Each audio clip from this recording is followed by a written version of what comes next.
Thank you, ladies and gentlemen. It's good to be with you again.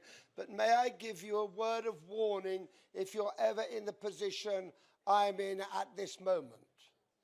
Never rely on friends to not give you work. And that's exactly what my colleague Matthew has done this morning. But it is a real pleasure to be here with you. I think it's about my 13th visit. Most of them to Paris, but we worked in Geneva, we've been in many other areas, we've been into the States, spreading the message for the relief of people in Camp Ashraf and later in Liberty in Iraq. And I might tell you that I came to this country, first of all, in 2014. And I came with a great colleague, not of my party, but of the House of Lords, a gentleman called Lord Alec Carlisle. And our task was to meet with the then Prime Minister, Mr. Edi Rama, because he'd been a great friend and was one of the few countries that had accepted our plea to help relieve the refugee situation in what you know well, in Camp Ashraf, Ashraf II, and in Liberty. And so our task was to talk to the Prime Minister of Albania and to ask him if he would take more of those people who you now represent, and many of you perhaps were of those people who came to this country as a result of Edi Rama's great kindness. And we were a bit cheeky, quite frankly, because Albania was one of the very few countries that had accepted our plea.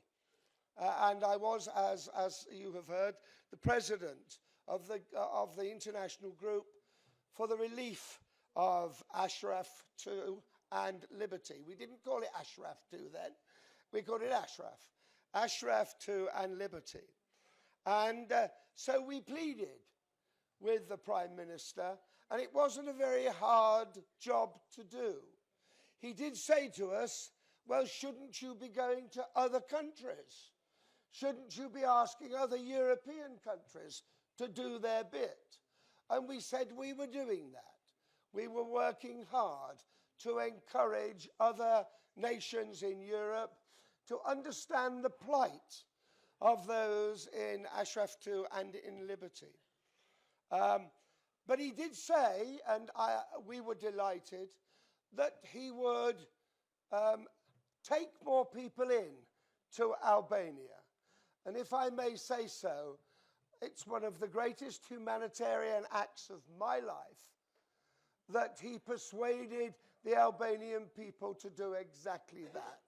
And so I pay massive tribute to Mr. Edi Rama, who was so kind. But in return, I might add, that he wanted us to do something for him, because Albania was trying very hard to get themselves onto the escalating ladder to become a member of the European Union. And he asked me,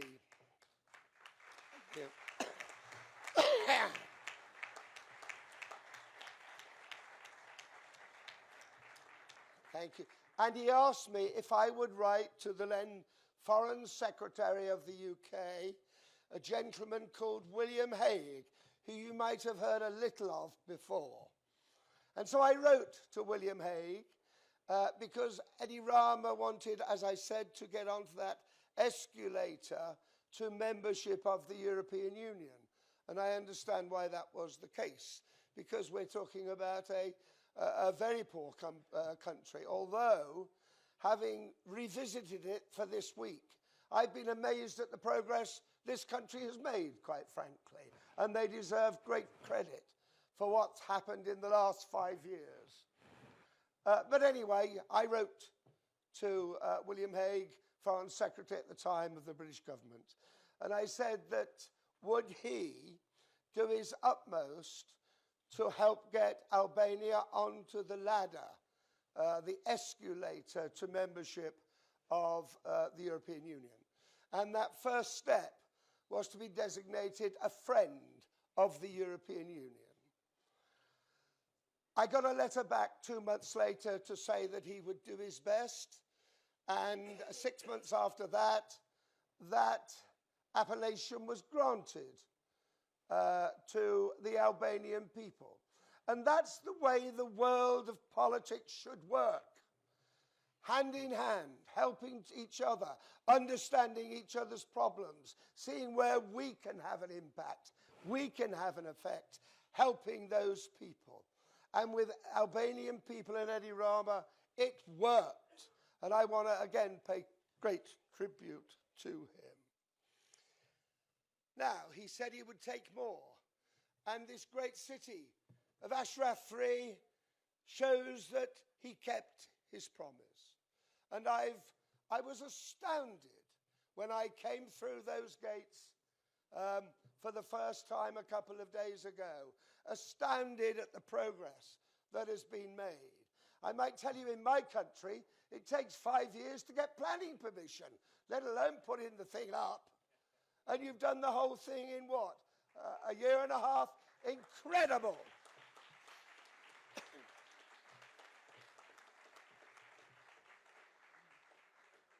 So I pay great tribute. But I always knew that those people who had gone through the hell of Ashraf too, those people who had experienced life in what was a totally unacceptable camp called liberty, those people would get things moving for themselves. And that's exactly what you have done. You have built yourself a city. And I find that quite remarkable, and I congratulate you from the bottom of my heart.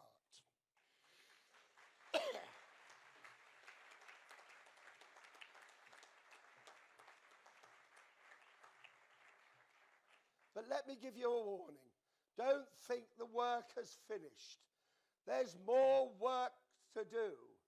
And that is our task, my task as president of the global group for relief of Ashraf and liberty. There's more still to do.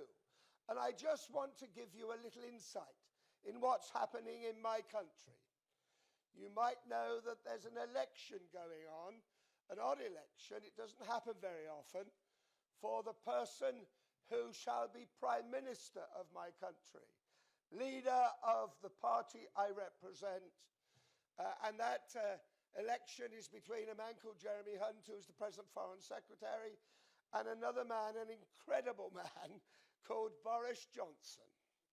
Now, I know some of you have heard some stories of Boris Johnson, but let me put this to you. He is an incredibly intelligent man. He is a humanitarian. He is a man who is willing to listen to people. And he's a man who is willing to help those who need help. And this is a wonderful opportunity for you good people to have an impact on where we go next with regard to creating a better world for your good selves, for the residents of Camp Ashraf, and for those who are still suffering under the yoke, and especially for the 10-point plan of Mrs. Maryam Rajavi.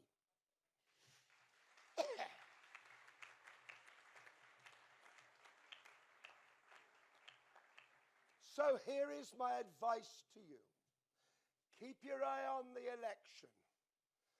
The results will be announced in, what is it, Matthew, 5 days' time, 6 days' time? And we will know who will be the new British Prime Minister. I'm going to tell you who I voted for. I voted for Boris Johnson. And I believe we can get through to Boris Johnson. And I believe we can talk about the 10-point plan.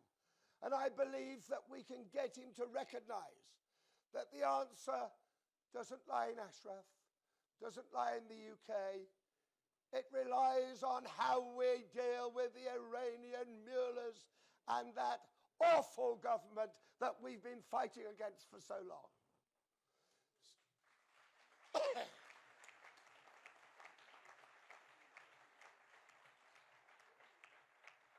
So I am suggesting to you that you allow us to open up a meeting with the new Prime Minister of the United Kingdom, whoever he is, either Boris Johnson or Jeremy Hunt, and they're both friends of mine.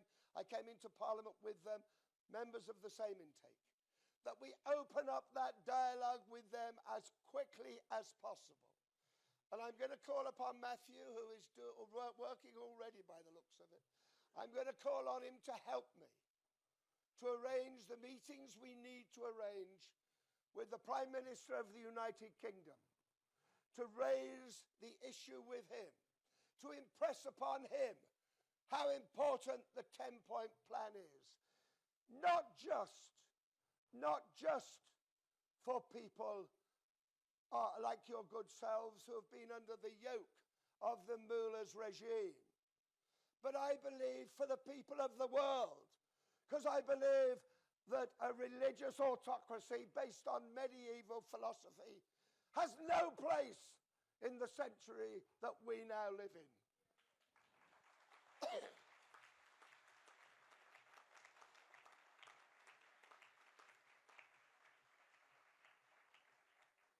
So I want you to help us, be with us, to create those meetings that we need to create to ensure that the United Kingdom is more of a friend of the good people, of the resistance, is more than a good friend, but in fact becomes an agent for them that pursues a course of action that helps us to arrive at that wonderful party we all want. I want it, and I'm getting too old to not wait for very long.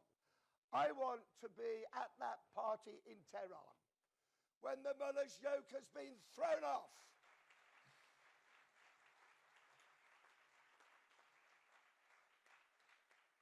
And I want Mrs. Rajavi, and I want my good friend Hussein, and I want Dowlett to organize a party for us all when that awful government in Iran has gone, and we are there free and happy to celebrate an Iranian government